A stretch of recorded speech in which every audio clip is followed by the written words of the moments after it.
दोस्तों यत्न investment academy में आपका बहुत बहुत स्वागत है। वीडियो की शुरुआत करने से पहले एक अनाउंसमेंट है। 25 मार्च को हम दिल्ली आ रहे हैं हमारे फाइनेंशियल फ्रीडम मास्टर क्लास को लेकर। तो यदि आप दिल्ली में हैं या आसपास है या आ सकते हैं तो डेफिनेटली इस सेशन का लाभ उठाएं। इस सेशन की रजिस्ट्रेशन लिंक इस वीडियो के डिस्क्रिप्शन बॉक्स में दी गई है। तो आइए वीकली स्टॉक मार्केट रैपअप की शुरुआत करते हैं। तो बैंकिंग बैंकिंग बैंकिंग ये थीम थी ओवरऑल ओवर द वर्ल्ड इस वीक में। लास्ट थर्सडे को हमने देखा था कि एसवीबी बैंक की जब न्यूज सामने आई, जब ये बैंक लगभग 60% तक इसका स्टॉक नीचे चला गया था, तो इसके जो कैस्केडिंग इफेक्ट्स थे या न्यूज इससे रिलेटेड काफी सारी न्यूज इस वीक में भी देखी गई थी।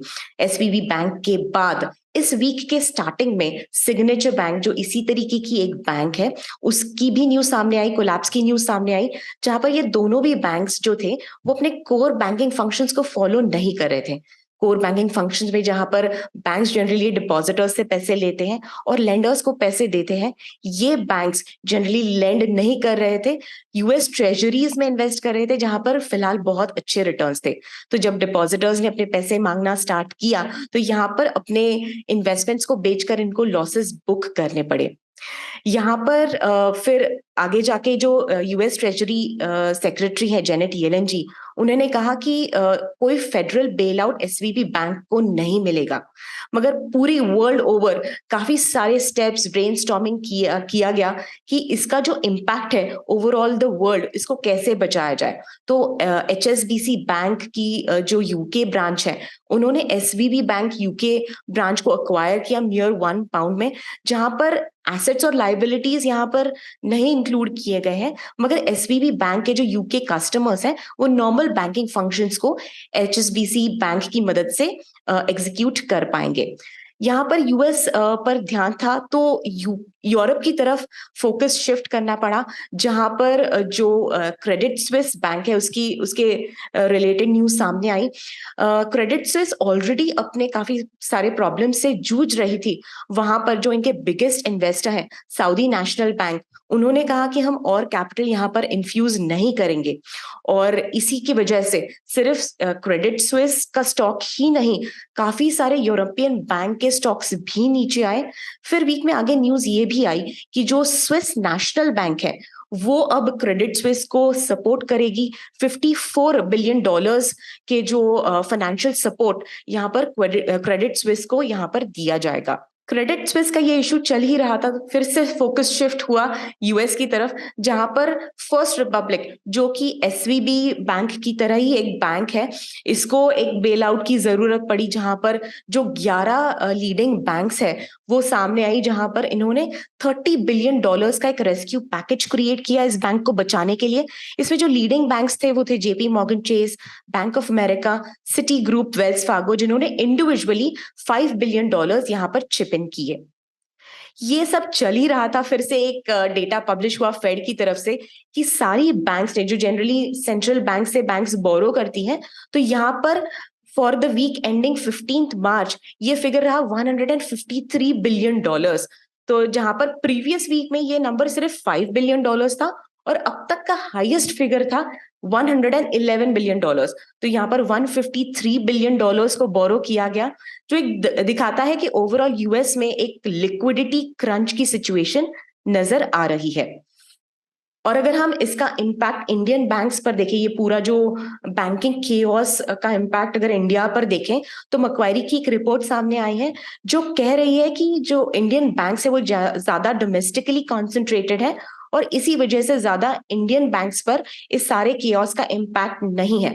मगर जो कि यूएस ट्रेजरीज अच्छे रिटर्न्स दिखा रहे हैं, एफआईएस में काफी इस वीक में सेलिंग हुआ, और क्योंकि हम काफी एक इंटरकनेक्टेड वर्ल्ड है, तो जहां पर यूरोप में बैंक्स के स्टॉक्स नीचे आए, वहां पर इंडियन बैंक के स्टॉक्स भी नीचे आए, मगर फंडामेंटली कोई इश्यू नहीं है। दो मार्केट, जो इंडियन सेंसेक्स और निफ्टी, 2% से इस वीक में डाउन क्लोज हुए हैं। मेजर ऐसा कोई रीजन नहीं है अदर देन कि जो डेट ऑप्शंस है यूएस में, वहां पर अच्छे रिटर्न्स नजर आ रहे हैं, इसीलिए पैसा उधर डाइवर्ट हो रहा है। और जो बैंकिंग केओस यूएस और यूरोप में देखा गया, उसका रिपल इफेक्ट इंडिया में भी नजर आया है। तो यूरोप की जैसे हम बात कर रहे हैं, यूरोप में ओवरऑल बैंकिंग स्टॉक्स और पूरे इंडाइसेस इस सिचुएशन की वजह से नीचे ही रहे। अगर हम यूएस मार्केट्स की बात करते हैं तो एसवीबी इश्यू के बाद लास्ट फ्राइडे सारे इंडाइसेस लगभग 4% डाउन क्लोज हुए थे। वहां पर नैस्डैक जो जिसमें टेक स्टॉक्स ज्यादा इंक्लूडेड है, उसने काफी अच्छी रिकवरी दिखाई, ऑलमोस्ट 4.41% से ऊपर क्लोज हुए हैं इस फ्राइडे को because of good performance from the tech stocks. अगर हम डाउ जोन्स की बात करते हैं तो एक ओवरऑल इंडेक्स है और वो ऑलमोस्ट फ्लैट क्लोज हुआ, फ्लैट टू नेगेटिव क्लोज हुआ है। और S&P 500 की बात करते हैं तो लगभग 1.5% अप क्लोज हुआ है। अगली न्यूज है यूरोपियन सेंट्रल बैंक की तरफ से।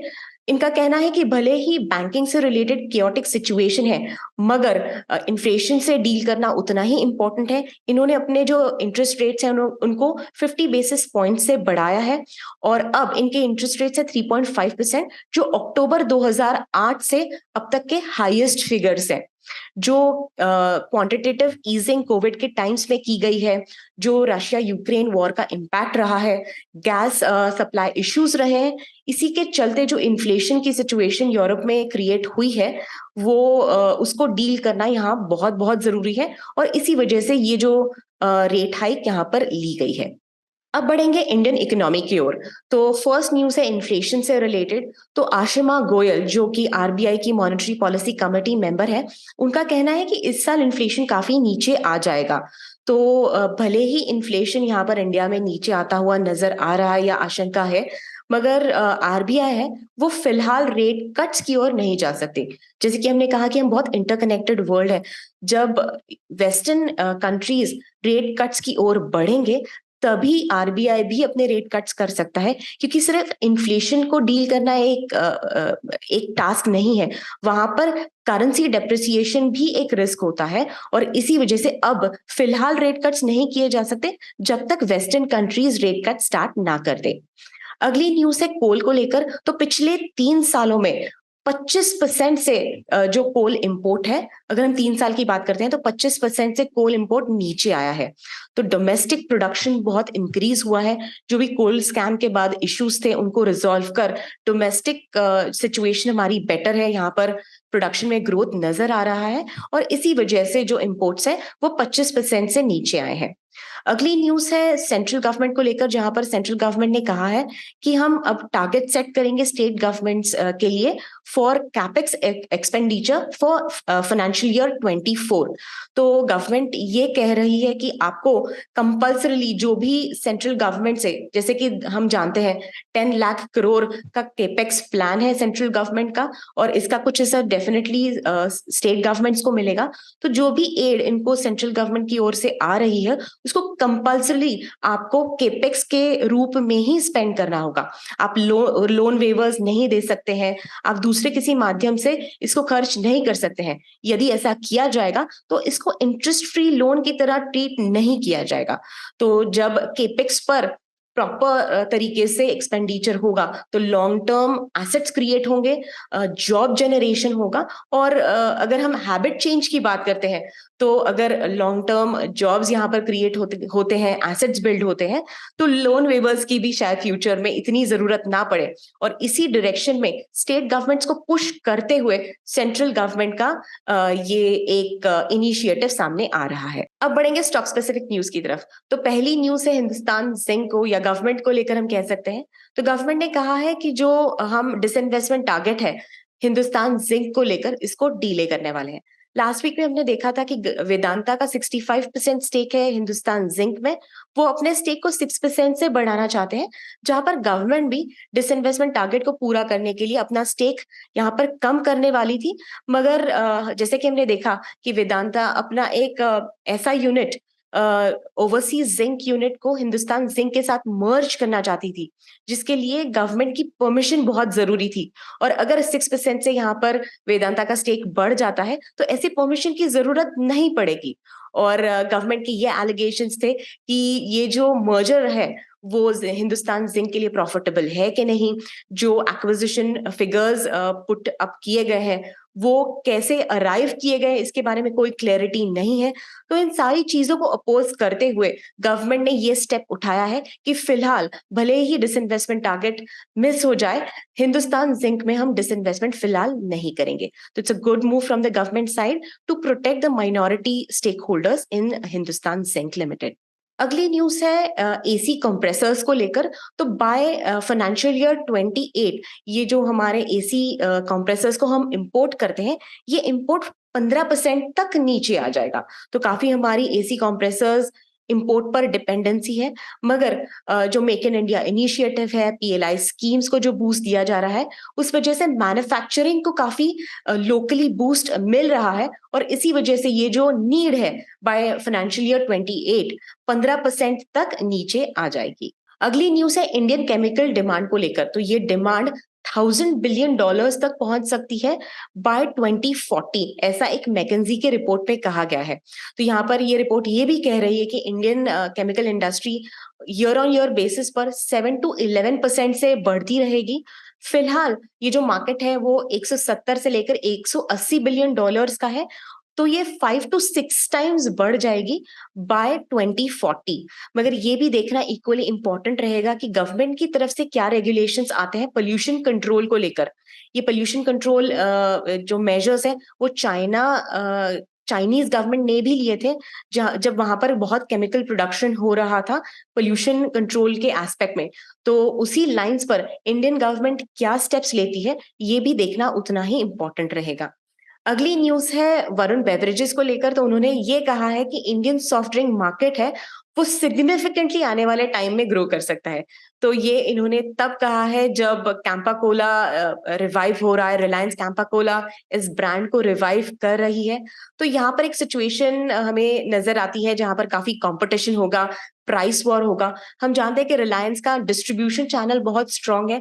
तो यदि इतना ही डिस्ट्रीब्यूशन जितना पेप्सी और कोला का है उतना रिलायंस कर पाती है, तो काफी अच्छा प्राइस वॉर यहाँ पर देखने को मिलेगा। जहां पर ऑलरेडी फर्स्ट मूव कोक की तरफ से लिया गया है, जहां पर इन्होंने ₹5 से अपने 200 ml बॉटल के प्राइस को स्लैश किया है।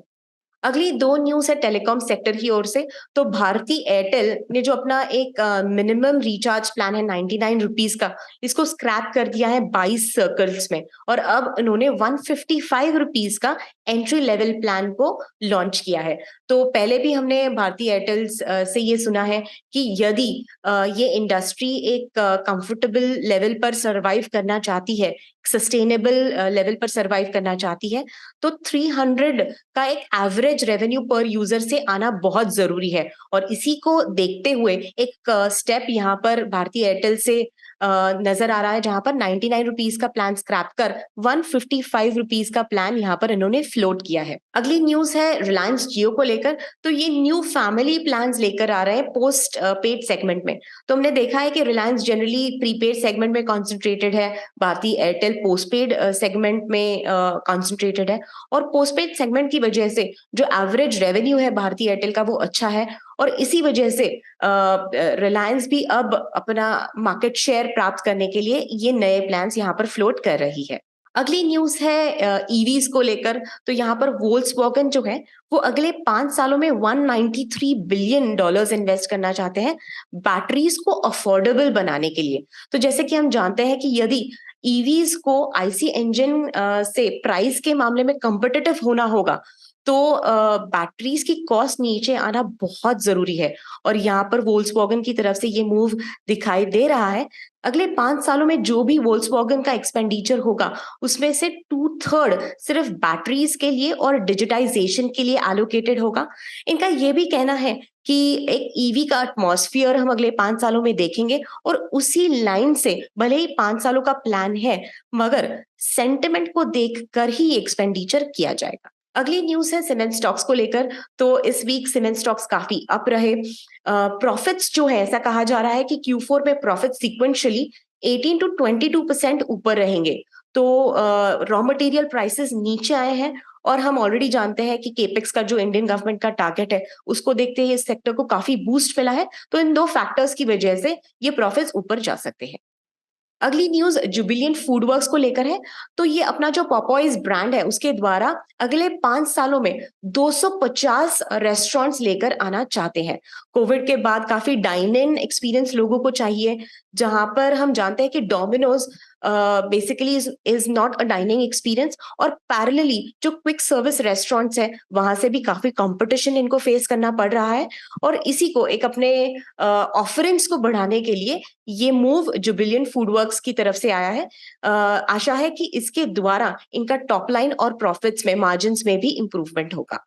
तो जो स्टॉक मार्केट रिलेटेड मूवमेंट है ये वीडियो की शुरुआत में ही हम डिस्कस कर चुके हैं, जहां पर हमने देखा कि यूरोप मार्केट ओवरऑल नीचे है, यूएस की तरफ से एक मिक्स्ड परफॉर्मेंस यहाँ पर नजर आया है, और इंडियन जो इंडाइसेस है वो भी 2-2% से नीचे है, because of banking situation, because of FII sellings और better returns in the US market.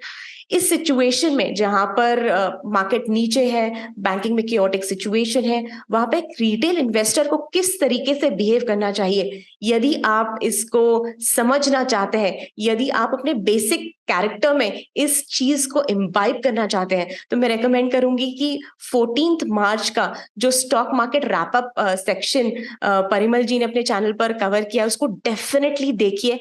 अगर आप परिमल जी को काफी सालों से फॉलो कर रहे हैं तो आप जानते हैं किस तरीके से वो रिटेल इन्वेस्टर्स को ग्राउंडेड रखना बहुत इंपॉर्टेंट समझते हैं। तो इस 14 मार्च का वीडियो एक फिर से एक रैपअप, एक फिर से ग्राउंडिंग के रूप में आपके लिए एक फायदेमंद साबित हो सकता है, और मैं रेकमेंड करूंगी इस वीडियो को जरूर मिस ना करें।